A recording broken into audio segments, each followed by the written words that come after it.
गांव की जिठानी।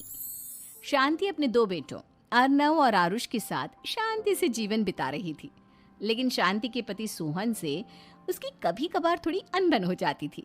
एक दिन शांति रोज की तरह सुबह का खाना बना रही थी, तभी दरवाजे की घंटी बजी। घंटी की आवाज सुनकर वो दरवाजे की ओर जाते हुए कहती है, अरे आती हूँ, कौन है, सब्र करो। शांति दरवाजा खोलती है तो देखती है कि उसके जेठ मोहनदास सामने खड़े होते हैं। वो सक पकाकर अपना घूंघट करती है और पैर छूकर कहती है, आइए आइए जेठ जी। कैसी हो शांति? जी मैं तो बिल्कुल ठीक हूँ, सब आपकी मेहरबानी है भाई साहब। शांति और मोहनदास की बातें सुनकर शांति का पति सोहन और उसके दोनों बेटे बाहर आ जाते हैं। अरे भैया राम राम, कैसे हो आप? राम राम भाई। अरे शांति, ऐसे खड़ी खड़ी क्या देख रही हो? चाय कॉफी कुछ लेकर आओ, भैया आए हैं। शांति तेजी से रसोई की ओर आगे बढ़ती हुई कहती है, अरे मेरी माँ, गेट खोलने के चक्कर में मेरे तो चावल ही जल गए। वो दौड़ी दौड़ी रसोई में जाती है और देखती है कि सारे चावल जल गए हैं। वो दोबारा चावल बनाने में लग जाती है। इतने में सोहन आवाज लगाता है, अरे शांति, तुम्हारे चावल का रोना खत्म हो गया हो तो चाय ले आओ। जी लाती हूँ अभी। शांति जल्दी जल्दी चाय बनाती है और मोहनदास को चाय देती है। सब एक दूसरे की खैर खबर पूछते हुए चाय पीते हैं। चाय खत्म होती ही मोहनदास शांति की ओर देखते हुए मजाक में कहते हैं, शांति, अब तुम्हारी चाय में दम नहीं रहा, अब हमें चाय बनाने वाली बदलनी पड़ेगी। ये कैसे मुमकिन होगा जेठ जी, घर और बाहर का सारा काम मुझे ही करना पड़ता है और कभी कभी जल्दी जल्दी के चक्कर में काम बिगड़ जाते हैं, जैसे आज चावल जल गए। अरे इसी का तो हल लेकर आया हूँ। मैंने रिश्ता देखा है अर्नव और आरुष के लिए। दोनों लड़कियाँ बहुत सुंदर और सुशील हैं। अगर आप दोनों इजाज़त दें तो बात करूँ आगे। सोहन और शांति रिश्ते की बात सुनकर कहते हैं, अब ठीक है, बात चलाइए ना भैया, पर पहले लड़की के बारे में कुछ बताइए तो सही। हाँ हाँ भाई साहब, लड़की कैसी है, परिवार कैसा है, कहाँ के रहने वाले हैं? देखो, परिवार तो बहुत अच्छा है, पर वे दोनों लोग बहुत गरीब हैं। दहेज में कुछ मिलेगा नहीं। अरे हमें दहेज में कुछ चाहिए भी नहीं, बस लड़की संस्कारी होनी चाहिए। एक लड़की तो पढ़ी लिखी है और शहर की रहने वाली है, पर दूसरी अपनी गरीबी की वजह से पढ़ न सकी और गांव में रहती है, लेकिन दोनों है बहुत खूबसूरत। अगर तुम सबको देखते ही पसंद ना आ जाए तो मेरा नाम बदल देना। हाँ, पर तो हम आंखें मूंद कर भरोसा कर सकते हैं भैया। आप आगे बात चलाइए, हम शादी करने को तैयार हैं। कुछ ही दिन में अर्नव और आरुष की शादी हो जाती है। आरुष की शादी अनपढ़ लड़की मंजरी से हो जाती है, जो कि बहुत भोली भी होती है, और अर्नव की शादी पढ़ी लिखी लड़की तनुजा से हो जाती है, जो कि घमंडी और चालू होती है। एक दिन मंजरी घर के काम कर रही थी कि अचानक शांति उसे आवाज लगाती है, बड़ी बहू, ओ बड़ी बहू, मंजरी जल्दी यहाँ आओ। मंजरी जल्दी जल्दी शांति के पास जाती है। बेटा मेरे पैर दबा दे, बहुत दर्द हो रहा है। जी माँ जी, बस बर्तन धोकर आती हूँ। अरे बैठ यहाँ, मेरे पैर में बहुत तेज दर्द हो रहा है, बर्तन छोटी बहू धो लेगी। मंजरी शांति के पैर दबाने लगती है तो शांति तनुजा को आवाज लगाती है, छोटी बहू, ओ छोटी बहू। तनुजा थोड़ी देर से आराम से चलकर आती है। जी माँ जी, आपने बुलाया मुझे? आपको कोई काम था क्या? तू कुछ काम कर रही है या? शांति की बात काटते हुए तनुजा बोलती है, कुछ नहीं माँ, फोन पर अपने घर पर बात कर रही थी। अरे बाद में बात करियो अपने घर वालों से, पहले जाके बर्तन धो ले।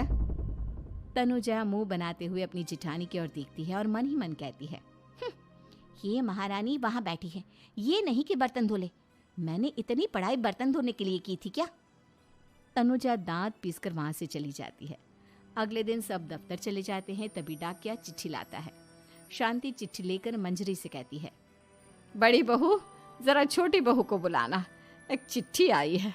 मेरी तो आंखें कमजोर है तो मुझसे पढ़ा नहीं जाएगा। मंजरी तनुजा के पास जाकर कहती है, तनुजा, तुम्हें माँ जी बुला रही हैं। मुझ पर हुक्म मत चलाओ, काम बताओ काम। अरे मैंने तुम पर कहाँ हुक्म चलाया, और हुक्म चला भी दूंगी तो क्या हुआ, तुम तो मेरी छोटी बहन की तरह हो ना। तुम जैसी अनपढ़, जाहिल और गांव की गवार मेरी बहन नहीं हो सकती। बेचारी मंजरी तनुजा की बात सुनकर अपना सा मुंह लेकर रह गई।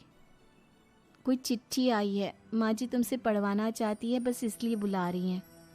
मुंह टेढ़ा करके तनुजा मंजरी का मजाक बनाती हुए कहती है, अनपढ़ कहीं की। तनुजा का ऐसा बर्ताव देखकर बड़ी बहू बहुत दुखी होती है। तनुजा को अपनी पढ़ाई का घमंड इतना हो गया कि अब वो घर के कोई काम नहीं करती और अपनी जिठानी का मजाक बनाती रहती। तनुजा का ये बर्ताव अब उसकी सास को भी नजर आने लगा था। एक दिन शांति ने अपनी बड़ी बहू से कहा, मंजरी, तनुजा हर समय तुम्हारा मजाक उड़ाती है, तुम्हें गुस्सा नहीं आता क्या? आता तो है माँ जी, लेकिन मैं क्या करूं? जब भी उसे कुछ बोलती हूँ वो और भी जली कटी बातें मुझे सुनाकर चली जाती है। मैं उसे अपनी छोटी बहन की तरह प्यार करती हूँ, लेकिन उसके दिल में मेरे लिए कोई इज्जत नहीं। बहू, तूने वो कहावत सुनी है, जुल्म करने वाले से ज्यादा जुल्म सहने वाला अपराधी होता है। मंजरी अपनी सास का इशारा समझ जाती है। वो अपनी देवरानी को सबक सिखाने की ठान लेती है और एक दिन शांति अपनी दोनों बहुओं के साथ बैठी थी तो शांति अपनी बड़ी बहू से पूछती है, अरे बहू, शाम होने को है, कुछ सोचा है क्या बनेगा खाने में? माँ जी, मेरे तो सर में बहुत दर्द है आज। मेरी प्यारी देवरानी ही कुछ अंग्रेजी खाना बनाकर खिलाएगी। सुना है पढ़े लिखे लोग अंग्रेजी खाना बहुत अच्छा बनाते हैं, क्यों तनुजा? इतना कहकर मंजरी अपनी सास की ओर देखकर मुस्कुरा दी। तनुजा अपनी तारीफ सुनकर बहुत खुश हो गई। इतने में शांति कहती है, यह तो सच बात है छोटी बहू, ये तो मैंने भी सुना है। हम भी पक गए हैं बड़ी बहू के हाथ का खाना खा खा कर। तनुजा, तुम्हारी माँ भी तो तुम्हारे खाने की बहुत तारीफ करती हैं। आज हमें भी खिला दो कुछ अच्छा सा बनाकर। शांति की बात सुनकर छोटी बहू और आसमान पर चढ़ गई, पर उसे ये कहाँ पता था कि उसकी सास और जेठानी उसे सबक सिखाना चाहती हैं। तनुजा अपनी तारीफ सुनकर खुश तो बहुत होती है, पर सोचने लगती है, मुझे तो कैसा भी खाना बनाना नहीं आता। अब मैं क्या करूंगी? अगर मैंने इनको सच बता दिया तो मेरी सारी इज्जत मिट्टी में मिल जाएगी। अरे छोटी बहू, क्या सोच रही हो? खिलाओगी ना अपने हाथ का अंग्रेजी खाना? छोटी बहू हाँ में सर हिला देती है। अचानक से उसके दिमाग में एक आइडिया आता है। मैं इंटरनेट से देखकर कुछ बना लेती हूँ, मेरी वाहवाही पूरे घर में हो जाएगी। मुझे कौन सा रोज रोज बनाना है। माँ जी, आज आप सबको ऐसा खाना खिलाऊंगी, ऐसा खाना खिलाऊंगी कि।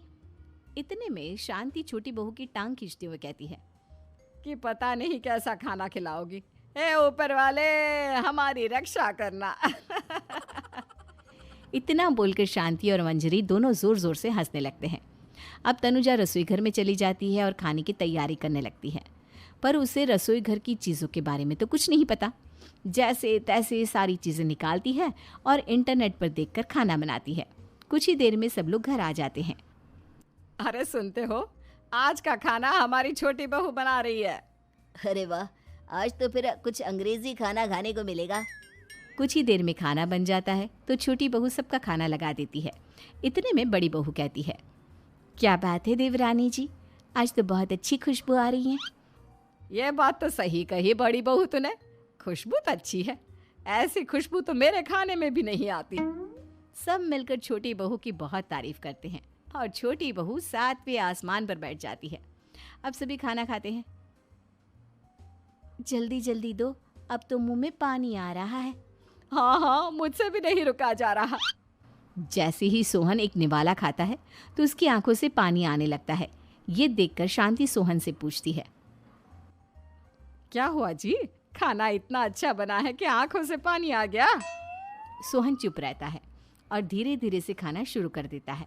इतने में सोहन छोटी बहू से कहता है, बेटी तुम भी तो खाओ, तुम क्यों रुकी हो? खाना सच में बहुत अच्छा है। ये कहकर सोहन जोर से हंस देता है। फिर सब खाना खाने लगते हैं, लेकिन खाने में नमक और मिर्च तेज हो गई थी। तनुजा से कोई कुछ नहीं बोलता, बल्कि उसे भी खाने को कहते हैं। जैसे ही छोटी बहू खाना खाती है वो पानी पानी कहकर चिल्लाती है, पानी, इसमें तो पानी।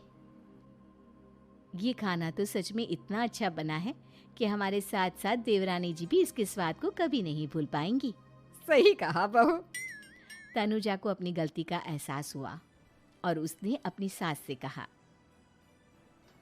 माँ जी ये मेरी गलती नहीं है, इंटरनेट पर दिखाया था कि 4 चम्मच नमक और मिर्च डालने हैं। अब मंजरी को भी मौका मिल गया और उसने तनुजा पर तंज कसा। नाच न जाने आंगन टेढ़ा, हर जगह अपनी पढ़ाई दिखाती हो, दूसरों का मजाक उड़ाती हो। अब पता चला ना, हर चीज़ में पढ़ाई काम नहीं आती।